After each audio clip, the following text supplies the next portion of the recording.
Hello all. So today we're going to be doing a bit of a video on Iris on an Android device. So what you're looking at in front of you is actually Iris running on an S23 Ultra. This is the Android version as opposed to the Windows. And when we're going to walk through the home page here, or the map screen. So that's what you see in front of you right now. This is what you'll open your application to. And we're just going to do a bit of a walkthrough on what each component is that you can see, what it means, and we'll do a couple different videos exploring different aspects of the application. So to begin with, we'll just do a quick rundown of what you're looking at right now and what everything means. So it's a pretty standard map that is customizable. We'll get a lot more into the details of the map and how you can change it later.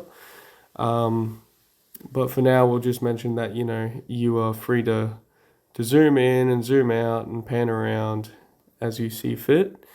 You can also see that it's three-dimensional and we can change our perspective here.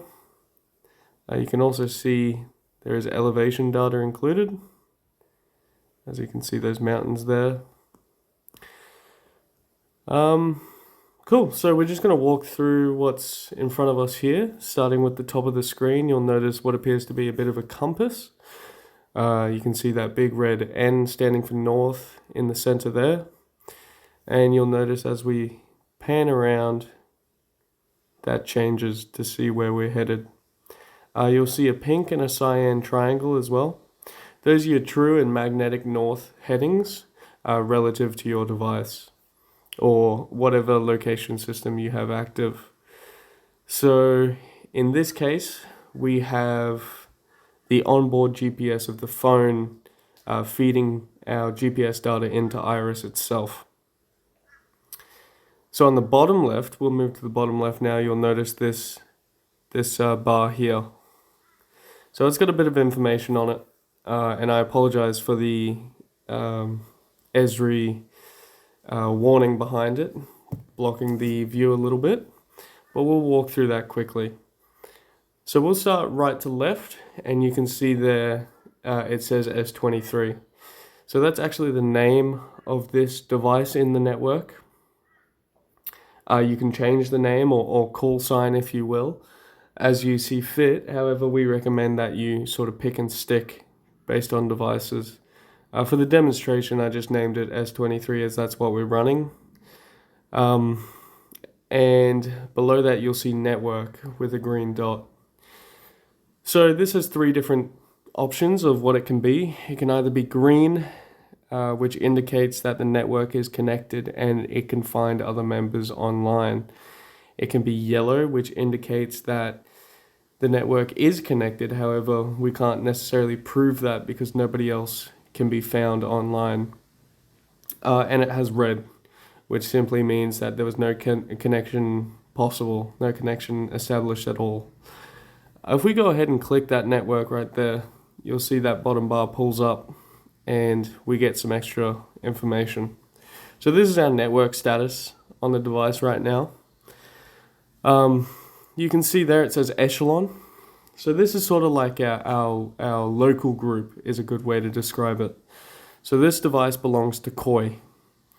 You can configure what local network you belong to or what echelon you belong to in the settings, which we'll get to later on. But for the time being, just know that we use a system of essentially one main network separated by local networks, and those local networks are called echelons in the application. So we belong to Koi, our status is connected, the internet is reachable. So this is just useful because there are a couple different features in the application that leverage the internet, whether it be online mapping from Esri, which you can see in the background here. I'm actually running an imagery map. So this is a bit more highly detailed and we don't have to download it. However, we can download online maps to offline. Say you were to go from reachable to unreachable, and we can run everything as we normally would. It would just have to be stored locally. It's a super simple process, and it won't be covered today, but we'll get to that. Underneath, you can see uptime, which, as you might guess, is how long we've been connected to this network and how long we've been communicating. So right now, it's approximately 6 minutes this phone has been up and running Iris. It's important to note that when you minimize the application, it doesn't disconnect you from the network. You are still reachable. You can still transfer and receive data unless you fully close the application on the Android itself. You can see the IP address that Iris is currently connected to on this device. So say you are running a device with multiple IPs or ports. You can specify what you want Iris to listen to and what you want the data to go to. So in this case, it's just a simple S23 Ultra. There's just one binding IP to the network we're connected to, so that automatically goes and finds that. But this is configurable. Below that, it says site master. So this is important. This is back to what we were talking about with echelons. Every echelon or local network is given a site master. That site master in the background is responsible for almost routing the connections of the network as a whole. So this phone is responsible right now. Not every device is a site master. We do allow for however many site masters you specify for redundancy. However, the application can easily and autonomously just swap, say this device were to go offline, the application can recognize that and appoint a new site master so that no communication is lost. Below that it says members with 6. So that's currently how many people we can reach in this known universe, we'll call it. That's including our network, our local network, our echelon, and then the broader network. So what do I mean by that? Well, below it says sites, and that's where you can see it says COI as well as HQ. So right now, what we are seeing is 2 echelons. We are seeing COI, who we belong to, and we are seeing HQ, who we do not belong to, but can still reach. So as I was saying, I'm site master. So that means that the communications between anyone COI beside me goes through me towards HQ and vice versa. Cool. So we'll just press the X up here to close out of that.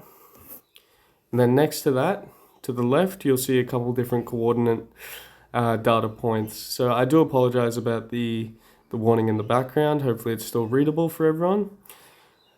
This is just our own position data. This is just what we're giving to everyone else, and it's also showing for us. So right now, as I said, we're using the onboard GPS of the phone. And it's being, our coordinates right now, according to the phone, are being displayed here for us to see, and it's also being sent out on the map for others. So you can see there on the map, it says S23:COI. That is this phone right now, and everybody can see that in the network. You'll also notice that despite being in different echelons like we discussed earlier, we can reach HQ. You'll also see OC:HQ on the map. That's their current location. So we can also click our coordinates in the bottom left there, and you'll notice that it copies it to the clipboard. This is super useful if you need to quickly deliver some information on a report or a chat or anything like that. I will note that the current system, like the coordinate system, is configurable, so we don't have to look at it like this. I believe this is MGRS. However, we can choose Latin long, we can choose other stuff as well, but we'll get into that on a later date. Before we get to that little bell icon, you'll notice a scale bar directly above that dashboard there. So this is, as the name suggests, just telling us how much, it's giving us a scale for the map and what we're looking at. So you'll notice as I zoom in and out, that's changing. Super simple, super useful, and it just hovers there Next up, you'll see this bell icon. So this is just a quick button to get to the chat rooms. So if we give that a press right now, like such, you'll notice that on the left-hand side here, this has been expanded once again, and it's now showing us some chat options. So you'll see two different chat rooms by default. Everybody will get two different chat rooms by default, but we can join and add and create new chat rooms as we see fit. However, everybody, when they join a network, will be allocated to their echelon chat room as well as the global chat room. So this is sort of the idea I touched on earlier about universe versus local network. So for the Koi chat room, this is a chat with everybody in the Koi network, as you may assume. So any message I send here, like such, will go out to everyone in the Koi network, and any message they send in this chat room, I will receive as well. If we go back out and we look at the global, any message here will go to all of Koi as well as HQ, as we are connected to HQ. As we saw earlier in the network status, it is a reachable site. In the top right of the chat rooms, you'll see what appears to be a bit of an edit button. If we go ahead and give that a press, you'll notice we get a bit of a members list. So this is everyone who's findable on the network right now. Like I mentioned earlier, there should be 6 in this list. Feel free to count it yourself. And you can see on the left-hand side there that there's 3 bars indicating that we can see them, we can communicate with them, as well as their name, who they belong to in terms of echelon, and then you'll notice how long ago their position, if they're displaying it, or their communications were updated. So it appears like most people in this list haven't updated for about 2 minutes, and then others just updated now. This is pretty standard, pretty normal, pardon me, and it just gives you a rough idea of who you're connected to and according to where they are or what they're saying, what's going on. You know, how long ago did they say that sort of thing? Oh, you'll notice that everybody just got updated again. And then on the right-hand side, you'll see a bit of an iris symbol, a bit of an eye looking symbol. Some of them are grayed and some of them are blued. So anything that's grayed means that we have not received any location data from them. However, if it's blue, that means we have. And if we have, we can find it on the map. So if we go ahead and click that right there. Oh, this is a bit of a bad example because it appears that that is directly below us. How about we select this one? You'll notice that the map centers on that symbol there. That's because we just asked the map to find that person. Now, if a member goes offline, and we'll quickly check if anyone has, which we can sort by in the top right, there's that button. If we give that a press, that means that we'll now display people that have gone offline as well. It appears nobody has come onto the network and dropped off, but I will mention if any member has gone offline and updated their location at any point, that location is stored for everyone still as their last updated point, and you'll notice that you can still select it to locate on the map. If you do, your map will center at their last known location, place a temporary marker down showing you whereabouts that was. That'll disappear after about 30 seconds. Given the fact that we also store when this update last was, it gives you a rough idea of, okay, I can no longer reach OC, for example. However, we did know where they were. We knew they were at this position 20 minutes ago, which can be super useful in the long run. Below that, we have some configurable sections about chat rooms, like we mentioned earlier, which I won't get into in high detail at the moment. However, just note that that is what I mentioned and that is there to be configured. If we back all the way out again, you'll notice that drops away, and then we'll move to the right-hand side of the screen. So on the top right, there's what appears to be a bit of a GPS or navigation button. This, upon the first tap, will allocate you to north again. So you'll see I've just rotated the map so that we're not facing north. If we go ahead and tap that, boom, we snap to north again. So this preserves our position. Where we're looking on the map, it just quickly snaps you back to north in case you're getting a bit disorientated. If we go ahead and press that, and then press it one more time, you'll notice that rotation changes again. And you'll notice that our map is centered on that S23 symbol. So this is because this is our tracking button almost. So if you're displaying data about your location, whether that be through your onboard GPS or maybe a radio PLI, if you go ahead and click this button, the map will remain centered on your position, including your heading. So as updates come in to Iris, we'll send that out to everybody. And if this is selected, we'll also update your map to follow yourself. So this is super useful. Say you're driving. It's a bit like GPS in most modern navigation apps, etc. It updates as you move. You can press it again to just simply go back to free look, and you'll notice it's unhighlighted once again. Or if you just move away, it'll take you back to free look. Below that is a button that says 2D on it. So you'll notice right now we can change our perspective, and you'll notice the map is three-dimensional. If we click this, it'll lock us to top-down view, and you'll notice that if I try scroll with two fingers, it doesn't exactly work. So the map is still three-dimensional. Everything we do works in 3D mapping. However, this button is super useful if you get a bit disorientated, much like the north up button. You can give it a press and it makes it a bit easier to traverse long distances.